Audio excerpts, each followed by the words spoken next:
Todas las constituciones de nuestros países recogen el reconocimiento de la igualdad ante la ley. Todas hablan de la igualdad de trato ante la ley y del derecho a la igualdad ante la ley. Pero ¿qué significa la igualdad ante la ley? Esto requiere de nuestra interpretación.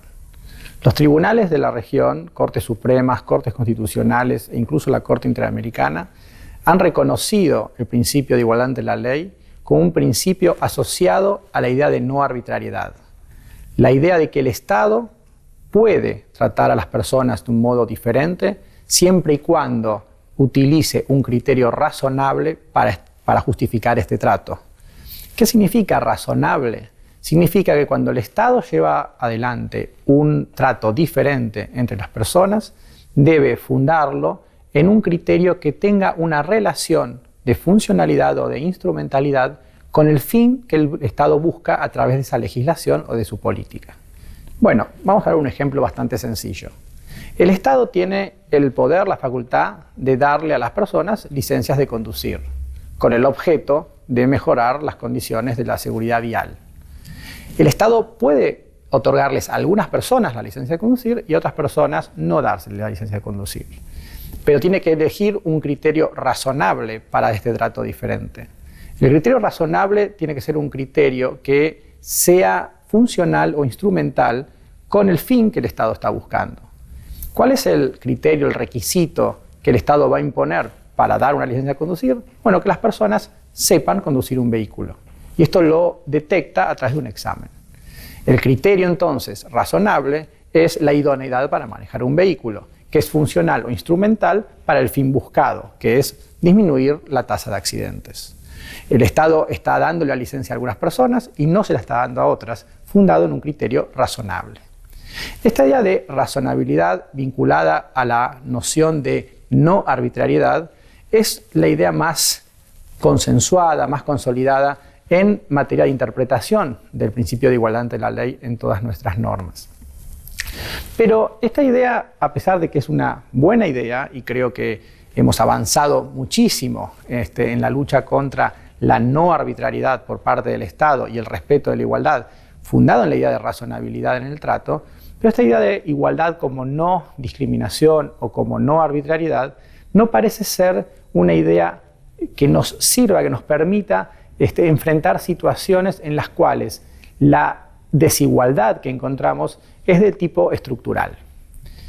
¿Qué es una situación de desigualdad estructural? Bueno, veamos un ejemplo para poder visualizar este tipo de situaciones y el modo en que la igualdad como no discriminación interactúa con estas situaciones. Voy a dar un ejemplo hipotético, aunque la raíz del ejemplo es un caso real. Pero supongamos que en un pequeño pueblo de alguno de nuestros países existe una orquesta municipal, una orquesta administrada por el Estado y que representa de algún modo al gobierno municipal en actos públicos, incluso en actos en los que participan orquestas de otros pueblos. La orquesta de este pueblo, en este caso hipotético, ha estado conformada por muchísimos años, supongamos décadas, por varones blancos de clase media y de algún modo no refleja esa orquesta la gran diversidad que existe en este pueblo. En el pueblo, por supuesto, una parte de la población son mujeres y no había mujeres en la orquesta. Una parte de la población son descendientes de africanos, son descendientes de inmigrantes asiáticos, de italianos, de lo que sea. Pero no tenemos esa representación de esa diversidad en esta orquesta municipal. El Estado, el gobierno municipal, entiende que podrían estar incurriendo desde el Estado en algún tipo de trato desigual injustificado. Y lo que intuye el Estado es que lo que está sucediendo es que la selección de miembros de la orquesta es una selección que no es neutral, que es de algún modo arbitraria. Para poder enmendar este problema, el Estado municipal, el gobierno municipal, decide cambiar el método de selección de miembros de la orquesta. Para ello, para lograr, digamos, la máxima neutralidad posible en la selección de miembros de la orquesta y de ese modo neutralizar cualquier tipo de discreción o de arbitrariedad en la selección de miembros de la orquesta, deciden colocar entre los jurados que van a seleccionar a los miembros de la orquesta y los diferentes postulantes a la orquesta una mampara opaca. Una mampara que no permita que el jurado, que los miembros del jurado pudieran ver a las personas que participan de la competencia para formar parte de la orquesta. La idea es aislar el único elemento, la única condición que el jurado debe tener en cuenta para poder seleccionar miembros de la orquesta, que es su idoneidad para participar de una orquesta, tocar bien el instrumento. La situación es que, bueno, al poner la mampara opaca, el jurado es completamente ciego a cualquier otro elemento, a cualquier otra condición, a cualquier otra característica de los postulantes, su sexo, su raza, su origen nacional, por supuesto sus ideas. El jurado solo va a poder escuchar a los postulantes para la orquesta. De este modo, el gobierno municipal entiende que va a lograr la máxima neutralidad a través de aislar el único elemento, el único criterio razonable para seleccionar miembros de la orquesta. Se lleva a cabo la selección y luego de hacerla corren la mampara opaca y el jurado puede ver a aquellas personas que han sido seleccionadas. Para sorpresa del jurado, las personas seleccionadas siguen siendo varones blancos, posiblemente de clase media. Y entonces lo que concluimos un poco de esta situación, y que un poco lo que sí, quizá el gobierno municipal se habrá planteado, es qué es lo que pasó en esta selección. ¿Qué fue lo que pasó que quisimos elevar los niveles de neutralidad, de no discrecionalidad, de no arbitrariedad en la selección de miembros de la orquesta y sin embargo reprodujimos exactamente la misma selección que llevábamos a cabo anteriormente cuando supuestamente no teníamos esta mampara opaca en el proceso de selección? Lo que sucede es que, lo que sucedió en el caso de esta selección, es que hay muchísimos elementos, muchísimas situaciones de contexto que la mampara opaca no logra neutralizar. Por ejemplo, posiblemente muchísimas personas que forman parte de estos grupos que han resultado excluidos históricamente de la orquesta no se hayan presentado a la competencia para formar parte de la orquesta porque consideraban que no iban a ser seleccionados. Posiblemente las personas que obtuvieron una formación más deficitaria en su colegio secundario, quizá por su condición social, quizá por la dificultad en el acceso a una buena educación, han perdido en la competencia con otras personas que han recibido mejor educación. Lo que quiero decir es que hay muchísimas situaciones de contexto en la selección de los miembros de esta orquesta que la noción de igualdad como no arbitrariedad, como neutralidad en la selección de miembros de la orquesta, no ha logrado combatir, no ha logrado neutralizar. Esto da lugar a que revisemos nuestra idea de igualdad, que revisemos nuestra interpretación acerca de qué significa trato igual en nuestras normas. Posiblemente lo que estamos queriendo detectar es si la idea de igualdad como no discrecionalidad está siendo suficiente para atacar situaciones de desigualdad como la que vimos en el caso de la orquesta, que vamos a llamar de desigualdad estructural. ¿Por qué estructural? Porque en este caso nadie ha tomado la decisión de dejar a alguno de estos grupos fuera de la participación de la orquesta. Pero de hecho, esto fue lo que sucedió debido a una serie de situaciones que incluso los que participaron de la selección no pueden controlar. Esto nos lleva entonces a reformular nuestra idea de igualdad. Quizá lo que significa igualdad ante la ley tenga más que ver también con la no arbitrariedad, pero tenga que ver con la necesidad de que no existan en nuestra sociedad situaciones en las que haya grupos que son sistemática e históricamente excluidos de ámbitos que son relevantes para el desarrollo de su autonomía y de sus planes de vida. Entonces, esta idea de igualdad tiene que ver con la noción de que no puede existir en nuestras sociedades que respetan la igualdad grupos que resulten sometidos o por otros grupos o por el resto de la sociedad, grupos que resulten sistemáticamente excluidos. Que a diferencia de la igualdad como no arbitrariedad, aquí el centro, el sujeto del derecho es la persona, pero la persona en cuanto forma parte de un grupo sistemáticamente excluido de ámbitos relevantes para su desarrollo autónomo.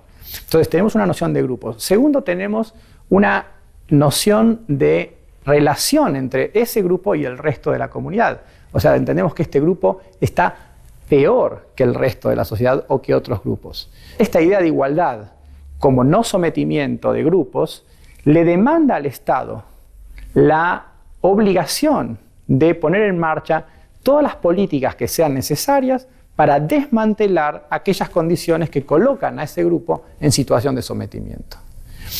Esto, por ejemplo, conduce a justificar por qué el Estado tiene una obligación fundada en el principio de igualdad ante la ley de llevar a cabo, por ejemplo, políticas o medidas de acción afirmativa o de trato preferente. ¿Qué son las políticas de acción afirmativa o de trato preferente? Bueno, básicamente es que el Estado, para lograr el objetivo de desmantelar las condiciones, la situación que coloca a un grupo en situación de sometimiento, le da a los miembros de ese grupo algún tipo de trato preferente que va a ser un trato mejor que el que le da a otros miembros de la sociedad que no forman parte de grupos estructuralmente desiguales. Por ejemplo, sistemas de cuotas para poder participar en política, un porcentaje de los miembros de las listas que los partidos políticos ofrecen para una elección, por ejemplo, para el Congreso, que tienen que ser miembros de un grupo, por ejemplo, mujeres. El ingreso a las universidades, que podemos, determinar que algunas personas que pertenecen a estos grupos van a tener una cuota para ingresar a las universidades, o personas con discapacidad que accedan al empleo público, un porcentaje de empleados del Estado deben pertenecer a este grupo. Son diferentes medidas de acción afirmativa, de acción de trato preferente que son requeridas por la idea de igualdad ante la ley, entendida como no sometimiento. Ahora, fíjense el contraste entre la idea de igualdad como no arbitrariedad nos impedía llevar a cabo tratos que le den algún tipo de ventaja a cualquier grupo, como por ejemplo tratos preferentes. Sin embargo, la idea de igualdad, como igualdad, como no sometimiento, requiere este tipo de tratos. Para concluir, lo que estamos diciendo es que entendiendo a la igualdad ante la ley como razonabilidad, como no arbitrariedad, combatimos un tipo de problema, combatimos las situaciones en las cuales el Estado actúa arbitrariamente, pero no logramos combatir situaciones en las que haya grupos que son sistemáticamente excluidos y discriminados por justamente ser esos grupos. La idea de igualdad estructural o la idea de igualdad como no sometimiento es una noción de igualdad que le requiere al Estado llevar adelante políticas afirmativas, políticas de acción positiva, políticas de trato preferente, con la finalidad de desmantelar las situaciones que provocan, que generan esa situación de sometimiento de este grupo.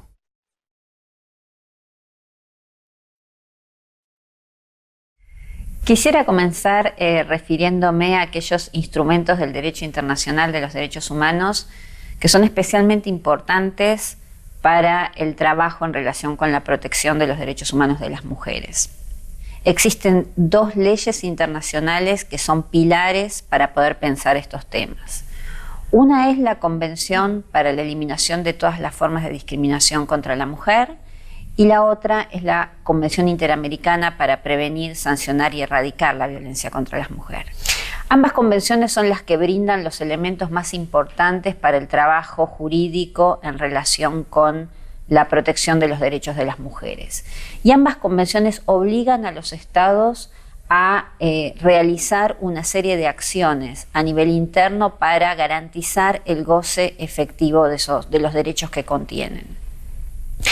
Estas convenciones obviamente se tornan obligatorias en los estados en la medida en que los estados deciden libremente tornarse parte, vale decir, las firman y las someten al procedimiento que cada país establece para incorporar legislación internacional a su propio régimen jurídico. A partir de ese momento nacen las obligaciones que pueden ser exigidas a nivel nacional por las personas y también abren la posibilidad de una instancia internacional. ¿Qué significa esto? Significa que los estados están obligados a cumplir esas convenciones y si no las cumplen y no brindan una respuesta satisfactoria en términos de justicia a nivel interno, se abre la posibilidad de un reclamo internacional que lo que busca es exigir lo que es la responsabilidad internacional de los estados, que es la responsabilidad que nace cuando el Estado no cumple una convención internacional de la que se ha hecho parte. La primera es una convención a la que se conoce por sus siglas, que son CEDAW. Es una convención del sistema de Naciones Unidas, o sea que es una convención que se aplica en todos los países del mundo, una convención que tiene ya bastantes años y que es una de las convenciones que tiene los mayores niveles de ratificación a nivel internacional. La Convención de la CEDAW es una convención que tiene una definición de discriminación que lo que hace es establecer cuándo se está frente a una discriminación por la condición de ser mujer, apunta a aquellas discriminaciones que ocurren de facto y de iure. Vale decir, discriminaciones que están presentes en el texto de la ley, pero también incluye discriminaciones que no estando presentes en el texto de la ley son resultado de una práctica estatal. Por ejemplo, la que surge de leyes aparentemente neutrales que en su aplicación arrojan resultados que resultan discriminatorios. Obviamente una definición de discriminación con esta amplitud lo que tiene que tener es también un contrapeso, una respuesta de la propia convención para poder superar esas situaciones de discriminación. Y CEDAW lo que hace es incorporar expresamente lo que llama medidas de acción positiva, esto es soluciones temporales que son pensadas para superar las discriminaciones de hecho en que las mujeres se encuentran en relación con los varones. Y entonces así CEDAW se refiere a la participación política, a la participación de las mujeres en la educación, a los derechos sexuales y reproductivos, y para cada una de estas esferas se establece contenidos específicos y obligaciones estatales específicas. La Convención Interamericana es la que se conoce con el nombre de Convención de Belén do Pará y es una convención mucho más nueva en su elaboración, una convención de mediados de los años de los 90, que focaliza sobre los temas de violencia contra la mujer. La Convención de Belén do Pará hace un aporte muy importante en materia de en qué contexto debe leerse la violencia de género. Belén do Pará explica la violencia contra las mujeres como una expresión de la violencia de género. Esto es como una violencia que debe ser leída en clave de relaciones jerárquicas socialmente construidas entre varones y mujeres. Belén do Pará lo que tiene además es una definición muy amplia de violencia contra las mujeres, que lo que hace es incorporar distintas formas de violencia, física, psíquica, sexual, y lo que hace también es rescatar los distintos espacios en los que esta violencia puede darse y las distintas formas de las relaciones interpersonales en que pueden ocurrir estos hechos de violencia de género. Lo que es importante para comprender hasta dónde llega esta definición de violencia es que se tenga siempre presente que estamos hablando de relaciones de género. Y como hablamos de relaciones de género, hablamos de relaciones socialmente construidas y de relaciones de jerarquía entre varones y mujeres. Aparece dentro del colectivo de mujeres y prestar especial atención a ciertos sectores de ese colectivo. Los casos de las mujeres privadas de libertad, los casos de las mujeres en situación socioeconómica desfavorecida, los casos de las mujeres migrantes, los casos de las niñas, los casos de las adultas mayores. También lo que establece es una serie de obligaciones que coloca en cabeza de los estados, obligaciones que tienen que ver básicamente con garantizar recursos judiciales adecuados para responder a los casos de violencia de género, obligando al Estado a pensar respuestas en términos de políticas públicas que den cuenta de los diferentes aspectos que la violencia de género presenta. Quiero llamar la atención de ustedes sobre el derecho de las mujeres a vivir una vida libre de violencia, con la consiguiente obligación del Estado para garantizar el goce efectivo de ese derecho, y además el derecho de las mujeres a ser valoradas y educadas, libres de estereotipos que impliquen una desvalorización del rol de las mujeres.